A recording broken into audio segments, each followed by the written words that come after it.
جیسا کہ آپ جانتے ہیں کہ موجودہ اسلامی ملک فلسطین اور ہمارے ہمسایہ ملک ظلم کی چکی میں پس رہا ہے، میں دعوت دیتا ہوں کہ جماعت نہم کے طالب علم محمد منیب کو کہ وہ اسٹیج پر آئیں اور فلسطین پہ ڈھائے جانے والے ظلم و ستم سے ہمیں آگاہ کریں۔ الحمدللہ والصلاۃ والسلام علی رسول اللہ۔ اعوذ باللہ من الشیطان الرجیم، بسم اللہ الرحمن الرحیم۔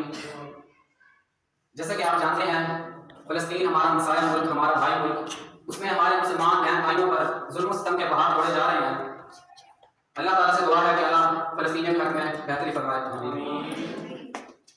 فلسطین کی زمین ایک پاک سرزمین ہے، اسے سرزمین انبیاء بھی کہا جاتا ہے۔ فلسطین میں واقع مسجد اقصیٰ کو یروشلم کے شہر میں موجود ہے، مسلمانوں کے لیے بہت اہمیت کی حامل ہے۔ اس میں مسجد اقصیٰ تیسری مقدس ترین مسجد ہے اسلام کی، یہ مسلمانوں کا قبلہ اول ہے۔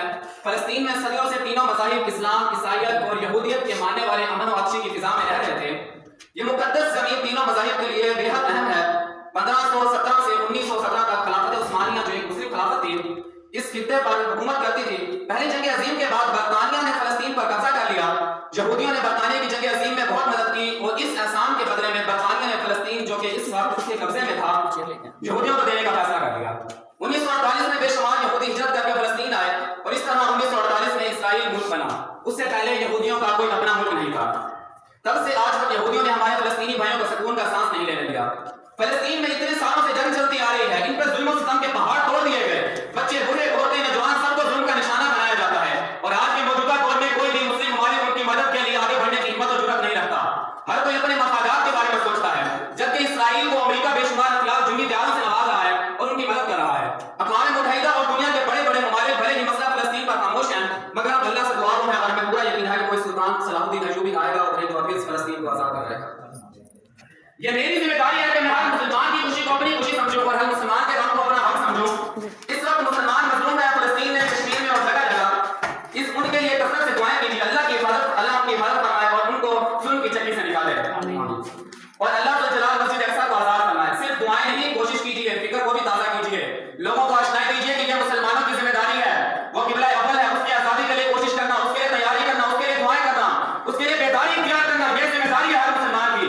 اللہ کے رسول نے اس کا طریقہ کیا بتایا ہے؟ اللہ کے رسول نے اس کا طریقہ بزدلی نہیں بتایا، اس کا طریقہ بہادری بتایا ہے۔ اللہ کے رسول نے فرمایا علیکم بالجہاد فإنہ باب من ابواب الجنہ، جہاد کو اختیار کرو، یہ جنت کے دروازوں میں سے ایک دروازہ ہے۔ یضرب اللہ بینہم بالغم، اس جہاد کے ذریعے اللہ جلال غموں کو بھی دور کرتے ہیں، فکروں کو بھی دور کرتا ہے۔ اگر وہ کہے کہ یہودی دشمن نہیں، اسے اپنے ایمان کا جائزہ لینا چاہیے، اپنے ایمان کو چیک کرنا چاہیے۔ یہ وہی دشمن ہے جو نماز پڑھنے والے مسلمانوں پر گولیاں برساتے ہیں، یہ وہی دشمن ہے جن کے اندر شرم و حیا نہیں۔ سب سے بڑا ٹیررسٹ یہی اسرائیل ہے، جس کو قبول کروانے کے لیے ظالم آج باتیں کرتے ہیں اور وہ لبرل مافیا منہ کھول کھول کے بکواس کرتی ہے۔ ہمیں ضرورت ہے ہم اس کو تسلیم کریں۔ فَلْيَبْنِ عَلَى الْإِسْلَامِ مَنْ كَانَ بَاغِيًا، رونا تو ہے مسلمان کو بزدلی پہ رونا چاہیے، ان کو معاشروں کی غلط فکروں پہ رونا چاہیے، چند کپڑوں کے لیے جو لیٹ جاتے ہیں، بزدل بنتے ہیں۔ مسلمان بزدل تو نہیں ہوتا، مسلمان کو بگڑتا تو نہیں ہے، مسلمان ہمت والا ہوتا ہے، مسلمان بزدل نہیں ہوتا۔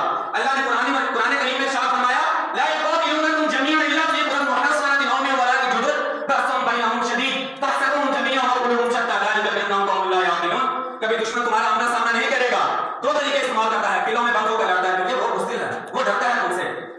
دوسرا طریقہ جب دیواریں بنائے گا، افغانستان میں کس طرح دوستم کی پارٹی کو دیوار بنایا، مسلمانوں کو تہس نہس کرنے کے لیے عراق کو دیکھیے، بعض پارٹی کو دیوار بنایا۔